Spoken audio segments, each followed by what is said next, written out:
Hello అండి, welcome back to my channel. చాలా రోజుల తర్వాత ప్లాంట్ నర్సరీకి వెళ్ళామండి. నేనైతే యాక్చువల్లీ వెళ్ళింది బోన్సాయ్ ప్లాంట్స్ తీసుకుందామని వెళ్ళాను, కానీ అక్కడ లేవంట. ఇంకెలాగో ఇంత దూరం వచ్చాం కదా అని కొన్ని ప్లాంట్స్ తీసుకున్నాను నేను. సో ఈ నర్సరీ వచ్చేసి జేపీఎం నర్సరీ అండి, అనేకల్ రోడ్లో ఉంది. మీరు ఎవరైనా బెంగళూరులో ఉండి వీడియో చూస్తే కనుక వెళ్ళడానికి ట్రై చేయండి. చాలా అంటే చాలా పెద్దది, చాలా వెరైటీస్ ఉంటాయన్నమాట. స్టార్టింగ్ 30-40 కూడా ఉన్నాయి కొన్ని ప్లాంట్స్.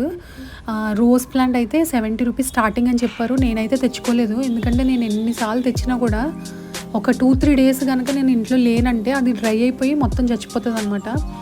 అందుకని కొన్ని సర్వైవ్ అయ్యే మొక్కలు అలాంటివి తీసుకుందామని ఈసారి తీసుకోలేదు. చూసారా ఎంత బాగున్నాయో ప్లాంట్స్ అన్నీ. నాకైతే అన్నీ తీసేసుకోవాలనిపించిందండి, కానీ కంట్రోల్ చేసుకున్నాను అనమాట. సో నేనైతే ఈ ఆషాఢ మాసానికి ఇంకా గోరింటకు పెట్టుకోవాలనిపించి అది కూడా తీసుకున్నాను. చూపిస్తాను మీకు. ఖచ్చితంగా వెళ్ళండి ఇక్కడ ఈ నర్సరీకి.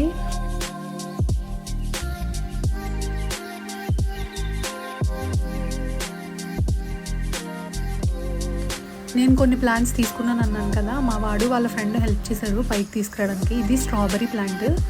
తర్వాత ఆ పక్కన ఉన్నవి సన్నంగా ఇవి కరివేపాకు 1-2 గోరింటాకు తీసుకున్నానండి. ఎంత సన్నగా ఉన్నాయి కదా, సర్వైవ్ అవుతాయో లేదా అని డౌట్ కూడా అనిపిస్తుంది నాకు. ఏదైనా టిప్స్ ఉంటే కమెంట్ సెక్షన్లో చెప్పండి వీటికి. తర్వాత ఇదిగోండి పింక్ ప్లాంట్ నాకు చాలా నచ్చింది, కనిపిస్తుందా దీని వెనకాల ఉన్నది.